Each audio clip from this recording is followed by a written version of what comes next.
إن الحمد لله نحمده تعالى ونستعينه ونستغفره ونعوذ بالله من شرور أنفسنا ومن سيئات أعمالنا من يهد الله فلا مضل له ومن يضلله فلا هادي له أشهد أن لا إله إلا الله وحده لا شريك له إقرارا به وتوحيدا وأشهد أن محمدا عبده ورسوله يقول الله تعالى في كتابه الكريم يا أيها الذين آمنوا اتقوا الله حق تقاته ولا تموتن إلا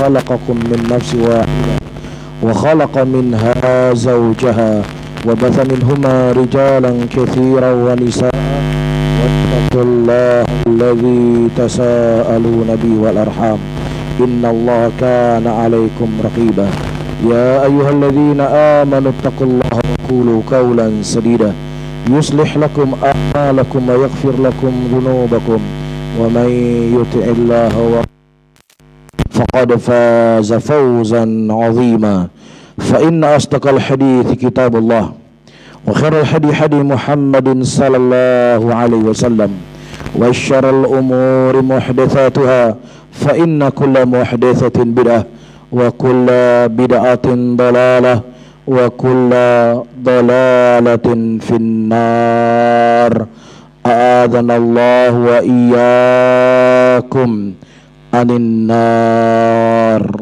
Jamaah Jumat yang dimuliakan oleh Allah Subhanahu wa taala. Allah Subhanahu wa taala mengingatkan saya dan mengingatkan antum seluruhnya sebuah nikmat yang sangat agung, sebuah nikmat yang sangat mulia. Allah Subhanahu wa taala menyebutkan dalam Al-Qur'an, "Wadhkuru ni'matallahi 'alaikum idh kuntum a'da'an fa'alafa baina qulubikum fa'asbahtum bi ni'matihi ikhwana."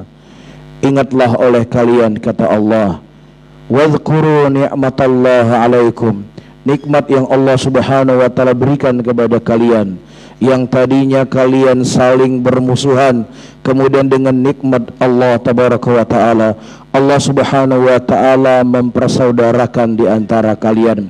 Bahkan dalam ayat yang lain Allah menyebutkan al-mu'minuna wal mu'minat ba'duhum awliya'u ba'd ya'muruna bil ma'ruf wa yanhauna 'anil munkar wa yuqimuna as-salah ila akhir ayat.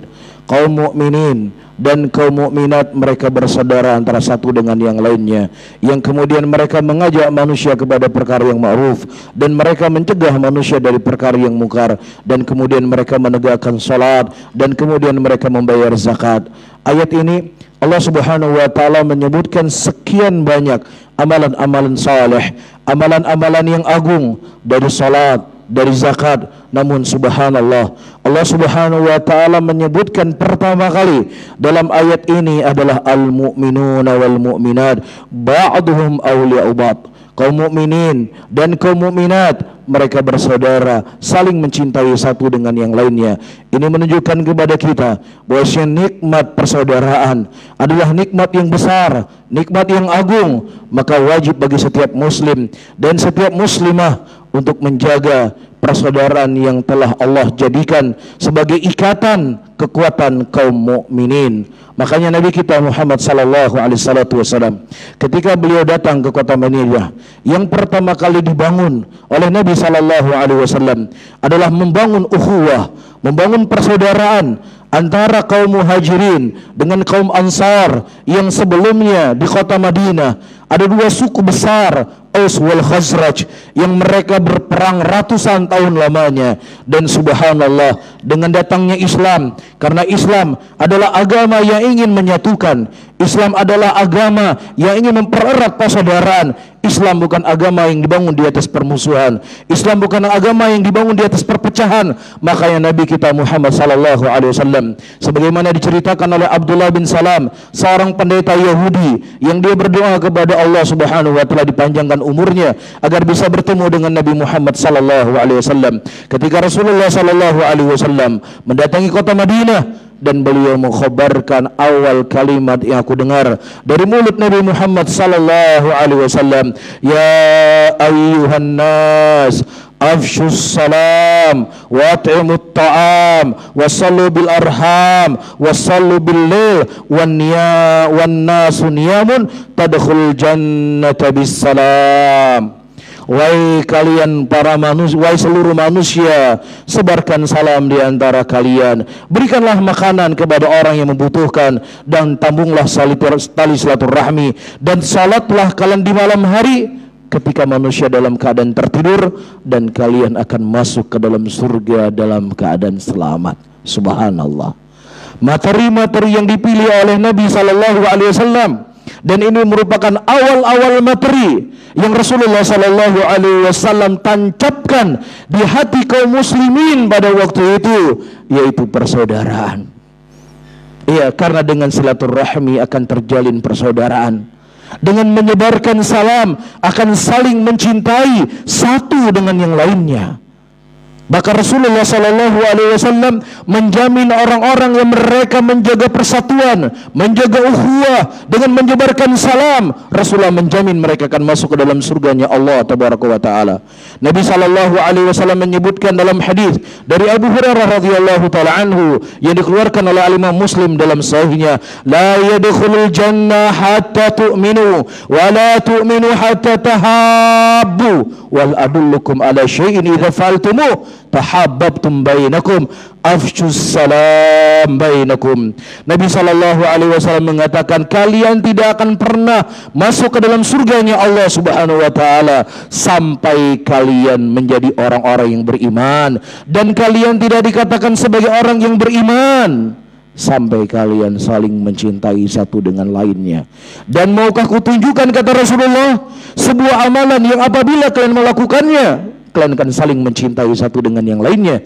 Rasulullah sallallahu alaihi wasallam mengatakan, sebarkan salam di antara kalian. Amalan yang ringan, amalan yang mudah, amalan yang simple, amalan yang kita nggak butuh tenaga, amalan yang kita tidak butuh mengeluarkan harta, amalan yang kita tidak butuh mengorbankan nyawa kita, tapi amalan yang butuh hati. Ada rasa cinta, ada rasa sayang, ada rasa ingin bersatu. Maka orang-orang seperti inilah ia akan mudah untuk menyebarkan salam. Demikian juga para hadirin yang dimuliakan oleh Allah. Nabi sallallahu alaihi wasallam ketika mengajak para sahabatnya dari Mekah, kaum muhajirin, untuk hijrah ke kota Madinah, yang pasti antara muhajirin dengan kaum ansar ada perbedaan suku, ada perbedaan pandangan, atau mungkin ada perbedaan adat istiadat. Dan ini dikhawatirkan akan membuat perpecahan di antara mereka. Maka Nabi sallallahu alaihi wasallam mempersaudarakan sahabat dari kaum Ansar dengan sahabat dari kaum Muhajirin, karena Nabi sallallahu alaihi wasallam menyadari tidak akan tegak sebuah pergerakan, tidak akan tegak sebuah daulah Islamiyah, tidak akan tegak sebuah dakwah kalau masyarakatnya atau ketika penduduk di negeri tersebut mereka saling berpecah belah, ketika mereka tidak saling mencintai. Maka Nabi sallallahu alaihi wasallam menjadikan asas dalam dakwah beliau mempersatukan hati-hati kaum muslimin pada waktu itu. Dan subhanallah, kita melihat keajaiban, kita melihat keindahan nilai sebuah persaudaraan yang Rasulullah sallallahu alaihi wasallam persaudarakan sahabat dari Ansar dan sahabat Muhajirin. Di antaranya sebagaimana yang disebutkan oleh Imam Bukhari rahimahullah dalam sahihnya, Rasulullah sallallahu alaihi wasallam mempersaudarakan Sa'ad bin Rabi dengan Abdurrahman bin Auf radhiyallahu taala anhu. Abdurrahman bin Auf sahabat dari Mekah Muhajirin, dan Sa'ad bin Rabi adalah sahabat dari Ansar. Dan kemudian beliau berkata kepada sahabatnya, wahai Abdurrahman bin Auf, seluruh penduduk Madinah tahu saya adalah orang yang memiliki harta yang banyak, dan saya memiliki sekian petak tanah. Saya akan membagi kepada engkau dua bagian. Pilihlah mana yang kau inginkan dari dua petak tanah aku ini. Dan saya memiliki dua orang istri. Silakan kau pilih mana di antara dua istriku yang paling cantik dan aku akan menceraikan dia, dan selesai masa iddah silakan kau menikahkan dengannya. Subhanallah. Persaudaraan itu butuh pengorbanan. Persaudaraan itu, para hadirin yang dimuliakan oleh Allah Subhanahu wa taala, butuh usaha. Karena besarnya nilai persaudaraan, besarnya nilai ukhuwah. Dan kita hari ini kalau kita menyadari, yang mengaku sebagai pengikut Rasulullah sallallahu alaihi wasallam, yang mengatakan saya paling cinta dengan Nabi Muhammad sallallahu alaihi wasallam, saya adalah pengikut para salaf. Tapi subhanallah, terkadang hanya karena perkara dunia, hanya perkara sepele, kita menjatuhkan kehormatan saudara kita muslimin. Terkadang kita menggibahi mereka, terkadang kita membuka aib mereka. Karena apa? Karena harga dunia. Sementara sahabat Rasulullah sallallahu alaihi wasallam, mereka mengorbankan dunia mereka demi sebuah persaudaraan. Karena mereka tahu ini merupakan jalan yang akan mengantarkan mereka ke dalam surganya Allah. Karena Rasulullah sallallahu alaihi wasallam mengatakan, awwalu zumratin, awal kelompok yang akan masuk ke dalam surganya Allah Subhanahu wa taala, mereka adalah orang-orang yang memiliki satu hati, satu persaudaraan, satu ikatan keimanan. Mereka lah orang-orang yang akan pertama masuk ke dalam surganya Allah Subhanahu wa taala. Demikian juga para hadirin, Rasulullah sallallahu alaihi wasallam, dari hasil apa yang beliau tanamkan kepada para sahabat, ketika datang seorang sahabat dari Muhajirin, Rasulullah sallallahu alaihi wasallam tidak mendapatkan apapun di rumahnya kecuali hanya air putih. Dan kemudian Rasulullah sallallahu alaihi wasallam berkata kepada sahabatnya dari Ansar, siapa di antara kalian yang mau menjamu tamu saya? Kemudian sahabat dari Ansar ini pulang ke rumahnya dan dia berkata kepada istrinya, ada tamu Rasulullah sallallahu alaihi wasallam, maka kita muliakan tamu kita ini. Kemudian istrinya berkata, wahai suamiku, kita tidak punya makanan di rumah kecuali hanya cukup untuk anak-anak kita saja. Apa yang terjadi? Kemudian sahabat ini berkata, wahai istriku, tidurkan anak-anak, dan hidangkanlah makanan. Ketika tamu kita makan, matikan penerang supaya tamu kita tidak tahu kalau kita tidak makan. Mereka siap untuk lapar perutnya. Dia siap berkorban untuk saudaranya, asalkan saudaranya itu bisa kenyang. Allah Subhanahu wa taala menurunkan ayat dari langit ke-7, wa yu'thiruna ala anfusihim walau kana bihim khasasah. Mereka lebih mengedepankan saudara mereka walaupun mereka butuh dengan sesuatu tersebut. Demikianlah akhlak orang-orang yang beriman. Demikianlah akhlak orang-orang yang mengaku cinta kepada Allah, cinta kepada Rasul.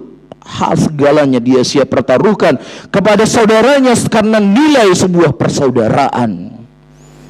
Demikian juga sebagaimana disebutkan dalam kitab Sahih, Aisyah radhiyallahu taala anha dikirimi surat oleh Umar bin Khattab, atau beliau didatangkan utusan anaknya Abdullah ibn Umar radhiyallahu taala anhu ketika Umar bin Khattab ditusuk oleh Abu Lulu al-Majusi, dan beliau berpesan kepada anaknya, wahai anakku, datanglah kepada Aisyah radhiyallahu taala anha, minta kepada Aisyah bukan atas nama saya sebagai seorang pemimpin, tapi minta atas nama saya sebagai Umar bin Khattab.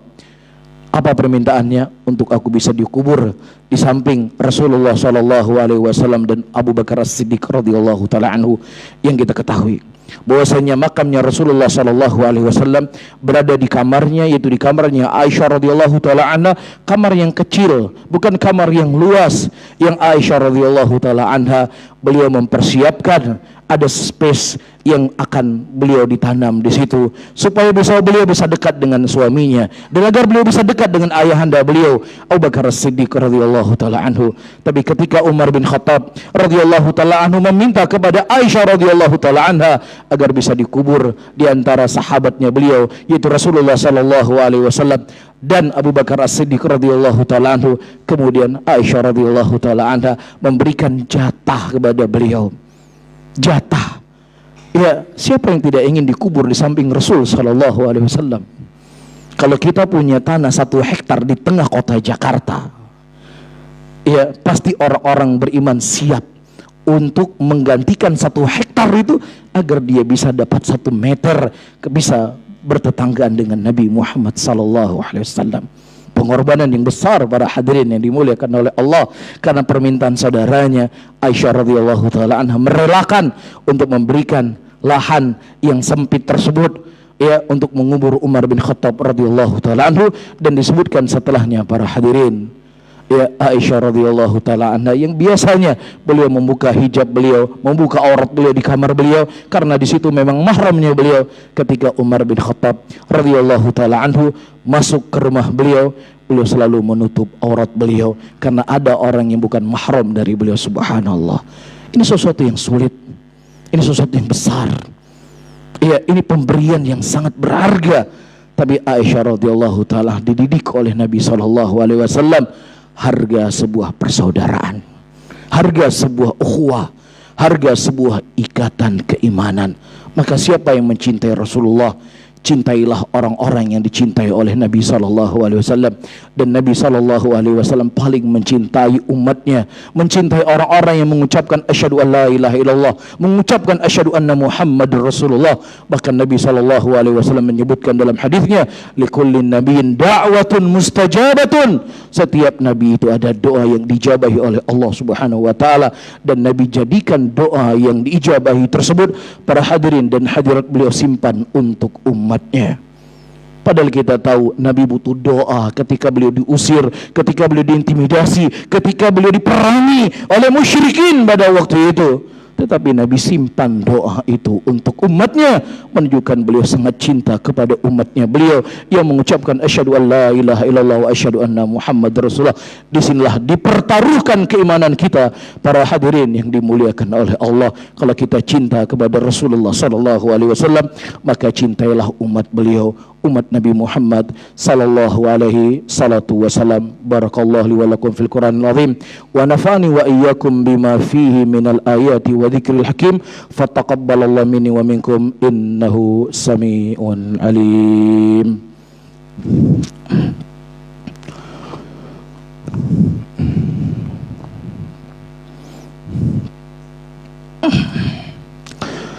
Alhamdulillah, alhamdulillahi hamdan katsira tayyiban mubarakan fih, mubarakan alaih kama yuhibbu rabbuna wa yarda.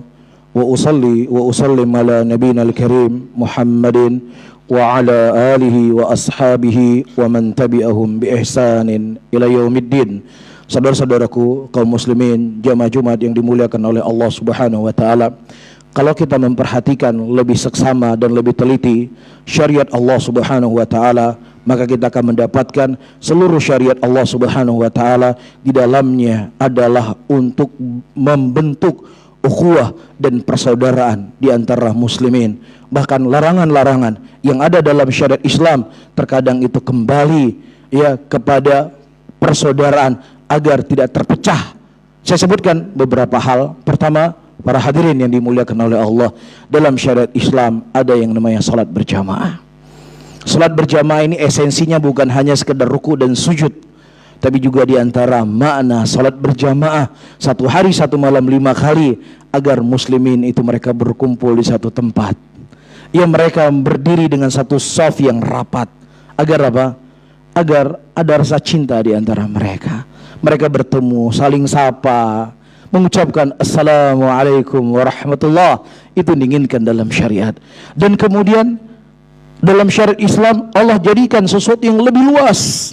Yang mungkin salat 5 waktu dihadiri oleh orang dekat dengan masjid, dalam sejumat sekali disyariatkan salat Jumat, agar jumlahnya itu lebih banyak, agar muslimin mereka semakin luas persaudaraan mereka, semakin luas pertemanan mereka, semakin luas persahabatan mereka.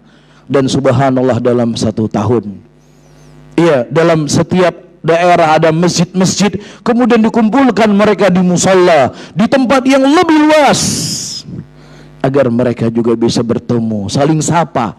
Bahkan Nabi SAW mensunnahkan seseorang ketika dia pergi ke masjid, dia pulang dengan jalan yang berbeda, agar dia bisa bertemu dengan saudaranya yang lainnya.